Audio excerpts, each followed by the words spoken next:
ایمان تازہ ہو جائے گا. سنیے ذرا. میری ایک بار جنت البقیع کے گورکن سے ملاقات ہوئی.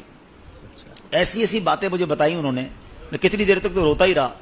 اور میں دو باتیں بتا دیتا ہوں, پھر کبھی موقع ملا تو اس پر تفصیل سے بات کریں گے. تو میں نے کہا یار کچھ تو بتاؤ جنت البقیع کے بارے میں, ایسا کیا ہے؟ ہم تو سنتے ہیں آپ تو قبروں میں قبر کھودتے ہیں, آپ تو جنت البقیع میں ہی ہوتے ہیں. کہتے ہیں عبدالحبیب بھائی پہلے بتائیں آپ کو میرے جسم سے خوشبو آ رہی ہے؟ میں نے کہا خوشبو تو بڑی آ رہی ہے, کون سا عطر لگایا ہے؟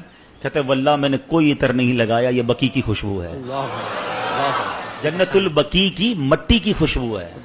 اچھا وہ کہتے ہیں دنیا کا کوئی بھی قبرستان اٹھا لیں, پھر میں نے بھی غور کیا, وہاں آپ کو کیڑے بکوڑے بہت سارے جانور ملتے ہیں نا, مردے دفن ہو رہے ہیں, اور ظاہر قبرستان میں تو صفائی نہیں ہوتی نا, تو آپ کو کیڑے بولے جنت البقیع میں ایک کیڑا نہیں ہے. یعنی میں آپ کو روحانیت والی باتیں نہیں بتا رہا, روحانیت تو اندر کیا کیا ہوگا وہ تو اللہ جانے, اس کا حبیب جانے, اس کی کیسی کرم نوازیاں ہیں. میں تو جو نظر سے آنے والی چیزیں بتا رہا ہوں. کہتا ہم جب قبر کھودتے ہیں نا عبدالحبیب بھائی, کئی بار ایسا ہوا کہ قبر کھودتے کھودتے ایسی ٹھنڈی ہوا آتی ہے کہ میں قبر کے اندر لیٹ کر خود ہی سو جاتا ہوں.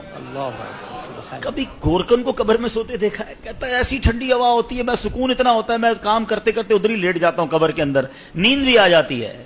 میں نے تو اس کے ہاتھ